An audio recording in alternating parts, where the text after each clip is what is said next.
Magpapalang hapon mga Mutya Hunter, sa mga nakilala nyo sa akin sa spiritual. Meron kong papakita sa inyo. Ito yung muka. Tingnan nyo maigi. Yung ilong, taangas ng ilong. Ano yung bunganga niya? Ito yung mata. Diba? Tingnan nyo na maigi. Tintig sa'yo. Kahit altar. Dito na tayo sa ito yung lumos ko, yung balikan.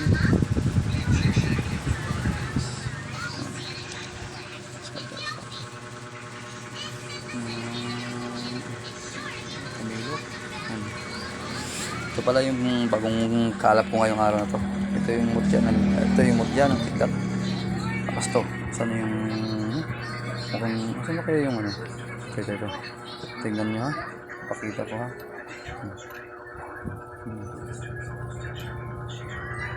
Ang kidlat yan.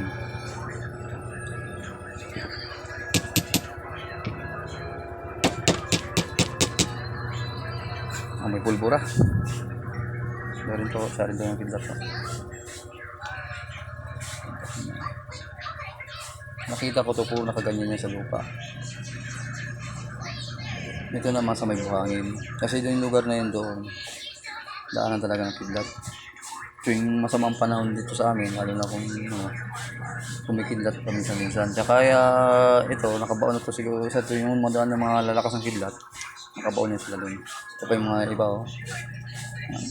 Kidlatin niya. Hina na yung dinikit ng magnet ko. Nahiya kasi. Kaya may kumakalabas sa gamit pa.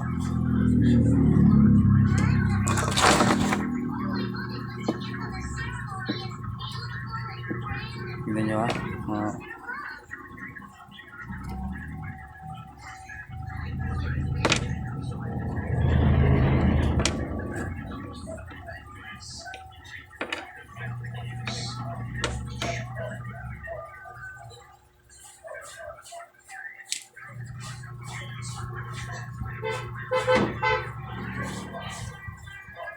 Ito naman ha.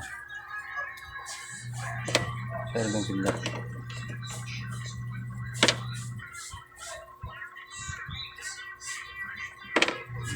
Maliit lang siya pero mga mabisa yan. Mga kidlat yan. Ito kidlat to. Ito naman isa. Kaya magtaka ha kung anong form niya. Para siyang para lang ha. Malabong kamera, ayaw niya. Sige lang, malayo ng konti. Ito na may dulo niya. Pero ito, maniwala kayo. Bibilit yan.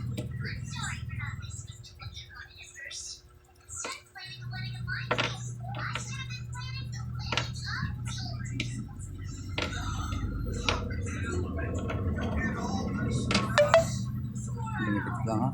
Sige, pakita mo lakas mo. Kita mo, huwag kami yan.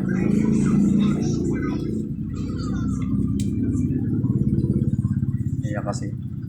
Ito na may mga ibang klase ko rin. Parang mga buto. Dalawa yan. Pagkuha ko niya, dalawa yan talagang nagpakita sa akin. Hindi nyo ha. Tignan tayo sa isa. Kaya mo. Tayo. Diba? Tignan natin kung kaya niya buhatin. Ulit. Taas diba? Dalawa natin. Dalawa kasi yan eh.